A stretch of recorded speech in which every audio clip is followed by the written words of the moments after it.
I put my dad in the street against a heavyweight. I've gone back to the dad. I've punched him a few more There's times. 5 blokes outside my front door. Can you come and help One me? hell of a fucking story, so stay tuned.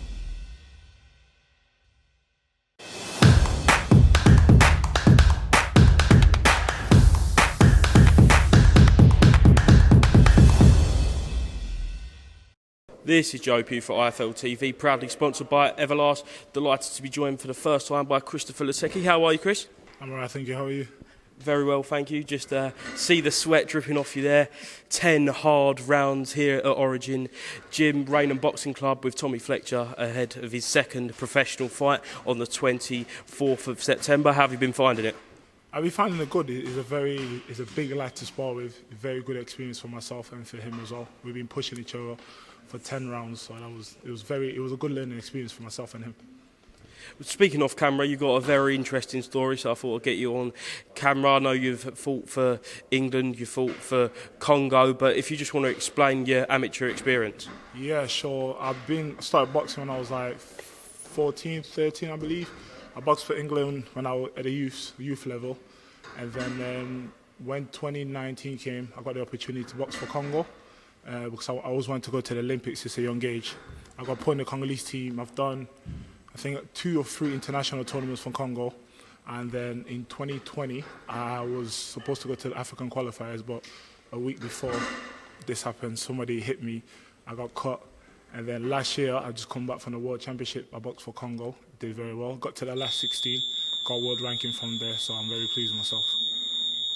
So I know you're looking to turn pro now. You said you're not really wanting to wait for another full Olympic cycle. We've got 3 years until Paris. You're turning over at light heavy, that right? Yeah, so we're looking at light heavy or super middleweight. I can do both. So we just whichever. Probably start light heavy and then gradually work my way down to super middleweight for titles. So that's my plan. I like to get fast track, but that's just my biased opinion. I know you've been training here at the Origin with Mark Tibbs. Is this something you'd like to pursue further when turning over? Yes, most definitely. We try different styles of coaching, and I feel like this style suits my style, and we get on very well. And I like what he's teaching, and I've followed his career throughout the years. I've seen what he's done to other fighters, so I feel like I'm in the right place. 100%. And talk to me about some of the people you've sparred. Talking off camera, you've sparred some very big names. I think you've been in with the best of your weight division before even turning pro. Yes, most definitely. So I sparred the likes of Lyndon Arthur, Shakan Peterson, Sparring Buatsi. I want to spar Anthony Yard, but I just like to see how hard he hits. Everybody says it hits hard, and I've sparred Liam Williams. I sparred some very good talented boxers. Back in youth days, I sparred Zach Chelly, Ben Whittaker. So I've had a good experience. I've been in the ring with some of the best, most definitely. That's a big range then, to kind of Ben Whittaker at the start of the pro career, and then you've got Buatsi who's now knocking on the door for world titles. Who do you think domestically is the best light heavyweight at the minute, because it's such a competitive division? That's a very good question. Domestically, at the moment, I would say Joshua Buatsi, just because if I had to rank him, I'll say Buatsi, Yard, maybe Callum Johnson, and then everyone else just falls underneath. I feel like I'll say Buatsi is my favourite, and I think he's leading because he's next for a world title, so he's very up there. I know they was talking about him fighting Bivol for the WBA title before the Ramirez fight got ordered. How do you think Buatsi would fare against Bivol? Because I know you're really close to him, you were saying. You know what? I feel he'll do very well. I think stylistically he's got a very good style to earn his respect and probably push Bivol back, and Buatsi does hit hard. And he's got a very good boxing brain. So I'll favour Buatsi just because I saw Craig Richard when he boxed Bivol. It was a close fight at times, and I feel like Buatsi will definitely get the decision. I feel like he's more suited for that style of fighting to beat Bivol. Let's put a time scale on this then. When would you like to have your first professional bout? In the ideal world, we're looking, I would like to say by the end of the year, but we'll probably start next year. So we're just trying to sort everything out behind the scene. So hopefully by the start of next year, early February, I'd like to have my pro debut by then. Have you had any talks with any promoters, any discussions with television broadcasters? To be honest, we've had some good conversations, but we're just I'm leaving it to the people that know So I'm leaving it to Mark and people around me that know what they're doing, so I'm leaving it to them. But we're having some good conversations, so we're just waiting for when the time is right and then we'll strike. In the light heavyweight division, is kind of every major promoter's got a kind of piece of that light heavyweight division now. Is there any preference for you of what kind of route you'd like to go down, the Eddie DeZona, Frank BT route, or you're trying to sit on the fence with that one? Probably sit on the fence, but there are some very talented light heavyweights when you look at it, like, especially the young ones.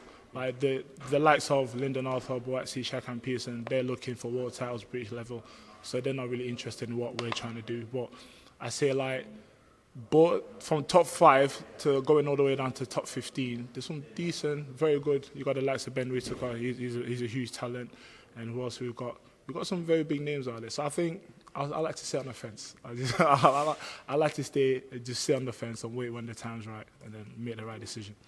For any promoter out there or fan who hasn't seen you box, what kind of style would you say you have? I would like to say not to say I can do it all, but I feel I can adapt. And for anyone who's seen me, anyone who's been in the ring with me can vouch for that. I can box orthodox southpaw, I can box aggressive, I can box on the back foot. It just depends. Whatever's in front of me, I will always find a way to beat it. And I've proven that throughout my amateur career. I've always been into hard fights.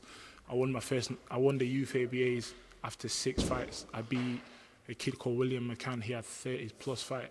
So I've always been chucked into the deep end. Even at the World Championship, that was my 50th something fight, and I was boxing a kid who was at about 170. He was winning titles before I even started boxing. So I've had a vast experience, and I'm open to any challenges when the time is right. Would you say your style's based on any in particular boxer? I think my favourite boxer is Floyd, so I'll probably say between Floyd Mayweather and Muhammad Ali. But if I had to put my hands up and walk somebody down, which I'm guessing people have seen, you probably heard and seen, I can put my hands up and walk someone down. So I can adapt. That's the best thing I can honestly say. So if I had the chance to go for a knockout, I can go for it. If I want to outbox him or frustrate him, I can also do that.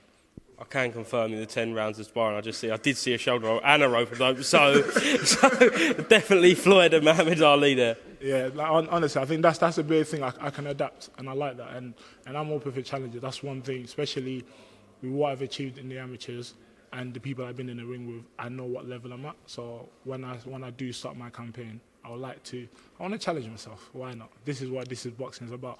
I want to fight the best. I know every boxer says that, but I actually want to. I want to see how good I am. So I'm open to that. Right then, finally, Chris, in an ideal world, 5 years' time, hopefully everyone will know the name Chris Luteke, but how do you see your career planning out?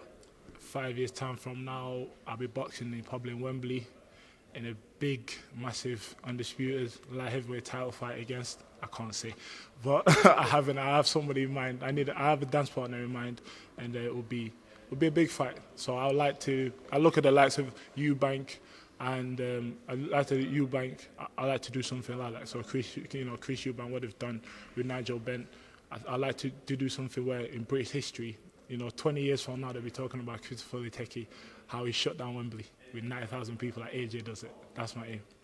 So you want that big grudge fight match, do you, at some point? So I need a dance partner. So there's a few out there. I'm looking at them, and I don't want to say any names, but when the time is right, I'll definitely, start to pursue them diligently.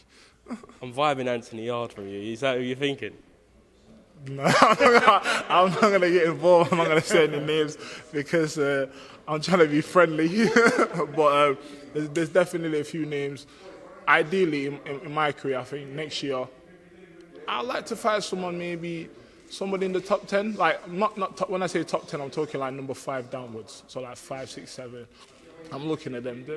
They're not nothing spectacular, in my opinion. So once I can do 10 rounds now, but once I get comfortable to do in front of 20,000 people, 10,000 people, I'll definitely love to. Next year, my aim is English title by end of next year. Maybe I'm too hopeful, but we shall find out. Excellent, Chris. Thank you very much for speaking to me today. I'm sure the IFL viewers will be seeing much more of you very soon, and we'll get that pro debut out of the way. Thank you very much. It's a pleasure to meet you. Thank you. Cheers. Thanks, Chris.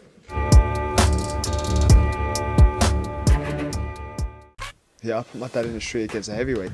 I've gone back to the dad. I've punched him a few more There's 5 times. blokes outside my front door. Can you come and help One me? hell of a fucking story, so stay tuned.